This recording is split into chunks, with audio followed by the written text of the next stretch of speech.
Bonjour à tous et bienvenue dans ce webinaire portant sur l'intérêt d'un ERP dans le cadre de la gestion du RGPD.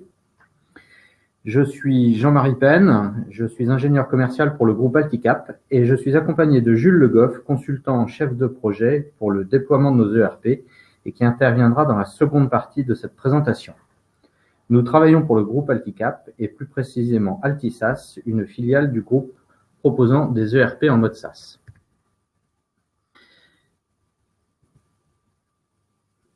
Une rapide présentation du groupe.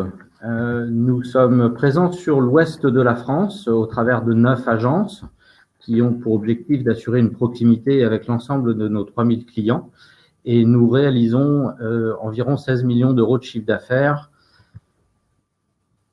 au travers de 3 activités majeures, la commercialisation et l'installation de solutions de gestion comptable, commerciale, sociale en particulier, une activité concernant la vente et l'installation d'infrastructures matérielles, serveurs et PC, et la télécom, qui est une partie importante également de notre activité.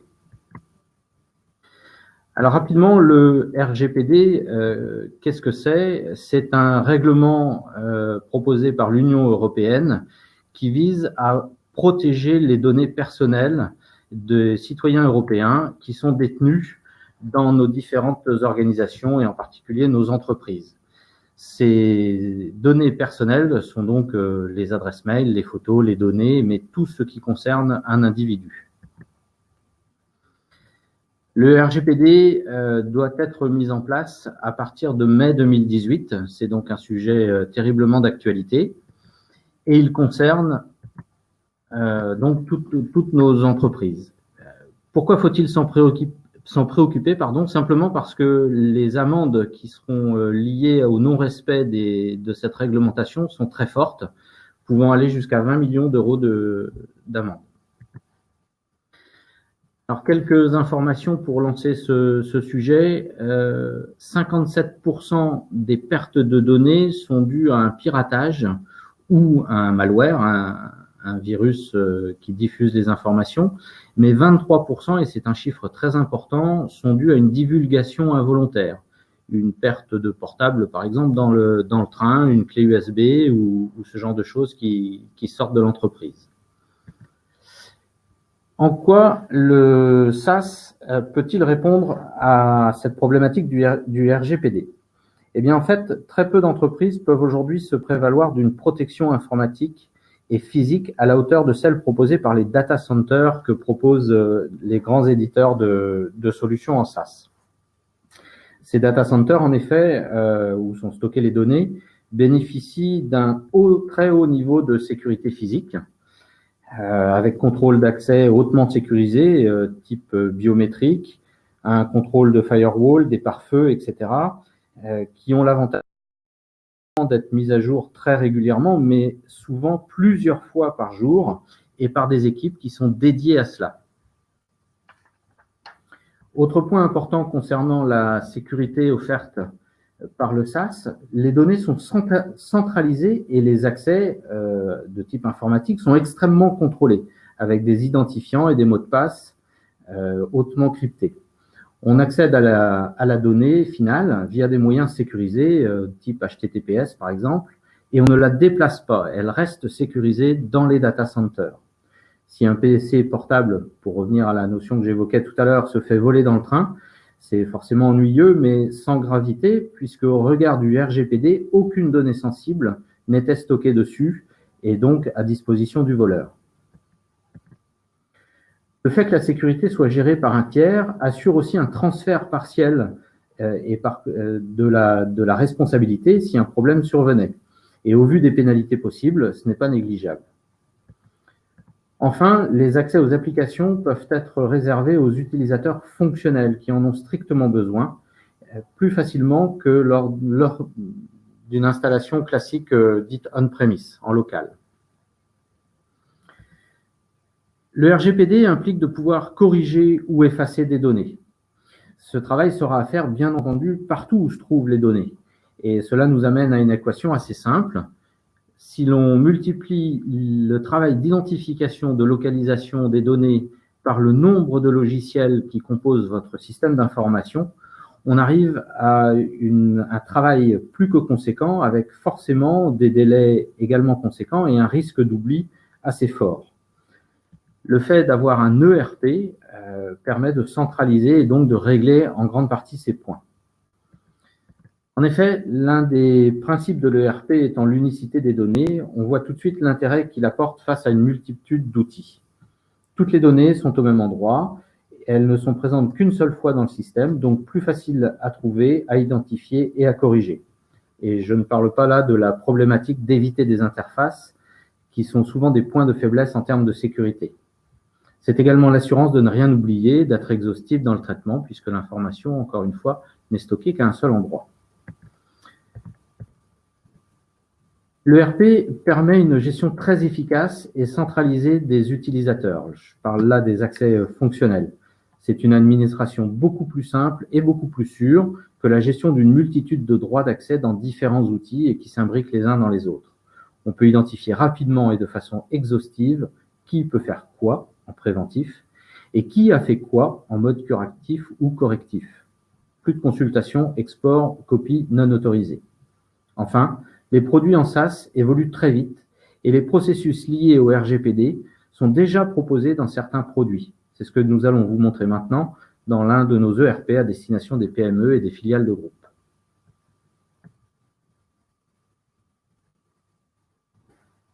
Merci Jean-Marie, bonjour à tous.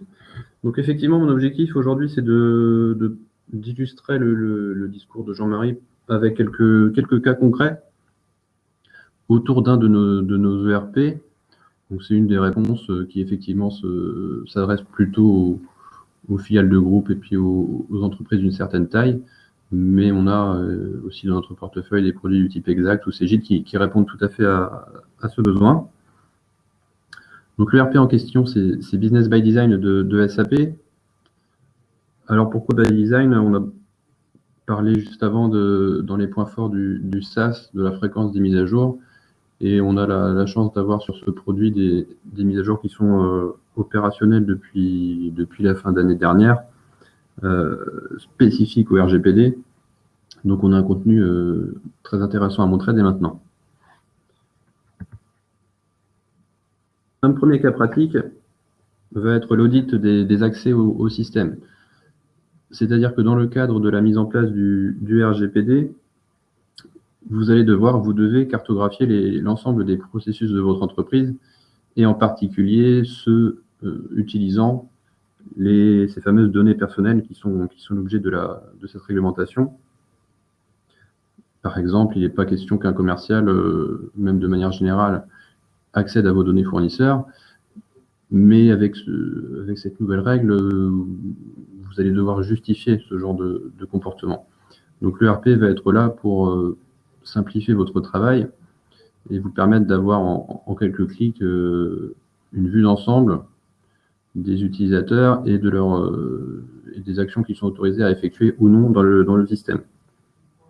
C'est ce que l'on voit ici au travers d'une requête qui est effectuée sur les utilisateurs ayant accès, en l'occurrence, à la gestion des comptes clients. Et on voit qu'on a très rapidement les noms et prénoms des personnes concernées.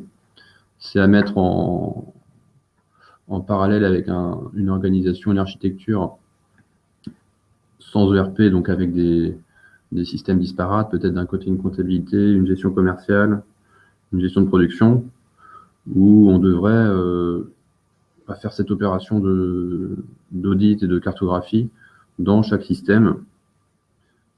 D'autant que là, on est sur quelque chose de tout fait, de tout prêt. Mais dans un système moins intégré, il n'est pas évident qu'on ait accès à ce genre de contrôle. Donc ça peut être aussi très, très pénible à réaliser.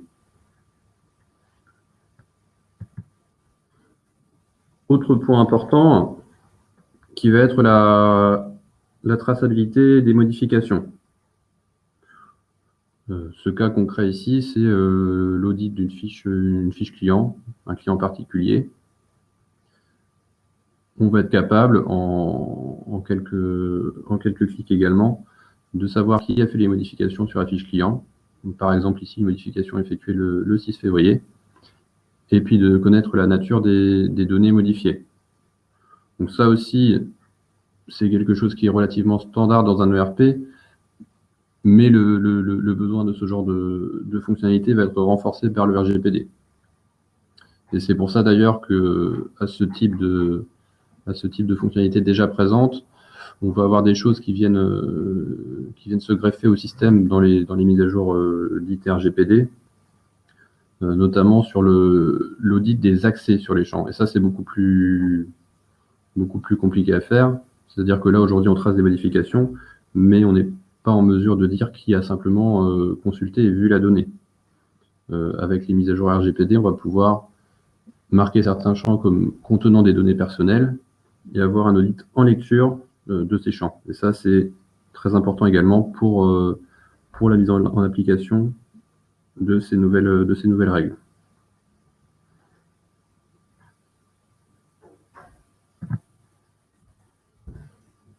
Pour continuer dans les vraies nouveautés RGPD, on a maintenant accès dans ce produit, et ça va être quelque chose, je pense, de généraliser à de nombreux éditeurs, un accès centralisé aux données personnelles.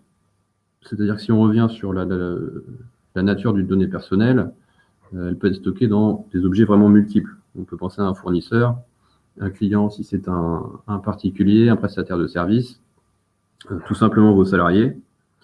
Et c'est pas des objets qu'il est a priori possible de consulter d'un seul coup. Surtout dans un ERP qui est plutôt un produit structuré et structurant. On va avoir un premier menu qui permet de lister les clients, puis un second qui permet de lister les fournisseurs, ensuite les salariés, etc. Donc le jour où on veut avoir une vue centrale de nos données personnelles, ça peut être un petit peu compliqué et puis un petit peu long surtout, d'aller interroger tout le monde dans chaque menu. Donc là, on va avoir des consoles qui permettent très rapidement d'avoir l'ensemble de ces données. Avec, donc au-delà de ce gain de temps, qui nous liste d'abord les données personnelles, on va avoir la possibilité de divulguer ces données. Donc la divulgation des données, qu'est-ce que c'est? On va passer à l'écran suivant. C'est la possibilité pour un compte de consulter l'ensemble des documents qui lui sont affectés. Alors pourquoi? Parce que dans le cadre du RGPD, vous allez devoir éventuellement restituer aussi les données personnelles du compte, de la personne, pardon, qui vous interroge sur les données que vous stockez la concernant. Et donc ces données, c'est pas seulement sa fiche client ou sa fiche fournisseur, c'est aussi tous les documents dans lesquels il est référencé. C'est ce que l'on voit ici. On a d'autres clients en particulier Dupont qui a son adresse, son numéro de téléphone, etc. Et vous voyez au bas de l'écran un ensemble de documents. Donc là, on est sur une liste très réduite, mais ça peut être très conséquent. Un ensemble de documents qui est listé avec un zoom sur les factures de ce client que l'on va pouvoir éventuellement imprimer et mettre à disposition du tiers. Donc ça, ce genre de choses, même réflexion que précédemment, dans un système qui n'est pas fait pour, voilà, on s'imagine rapidement le temps à passer pour aller retrouver toutes les factures, puis peut-être toutes les opportunités. Si c'est un client, il peut être aussi référencé dans de nombreux devis. Si c'est un salarié, il peut avoir de nombreuses notes de frais, etc., qui sont archivées à droite, à gauche. Donc, on est sur un travail aussi, je pense, très lourd à effectuer s'il s'agit de mettre à disposition les données personnelles sans fonctionnalité propre et dédiée.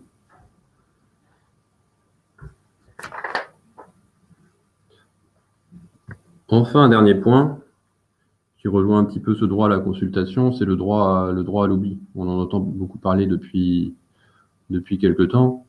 C'est-à-dire qu'en plus de demander la restitution de ces données, un particulier va pouvoir vous demander alors soit la correction, soit ici c'est le cadre de l'écran, leur suppression.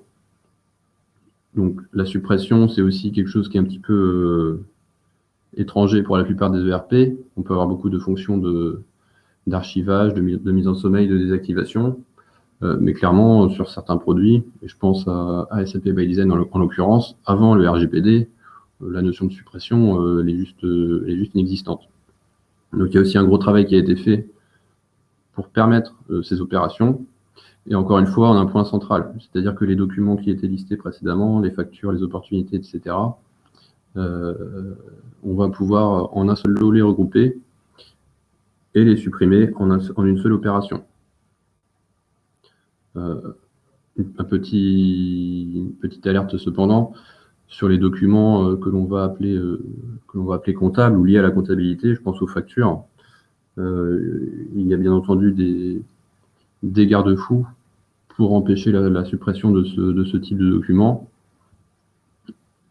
tout en les anonymisant au maximum. Alors ça veut dire qu'on va pas supprimer nos factures, mais s'il y a des données personnelles du type le nombre d'enfants ou autres qui sont stockés sur le tiers, bon, il n'est pas utile d'avoir ce type de référence sur un document de facturation. Donc on va au maximum épurer aussi ces documents-là, mais toujours avec des garde-fous.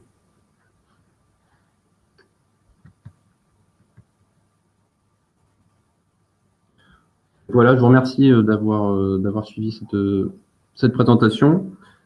Si vous voulez de plus amples informations et des détails, vous pouvez bien sûr aller sur notre site web www.alticap.com. Merci.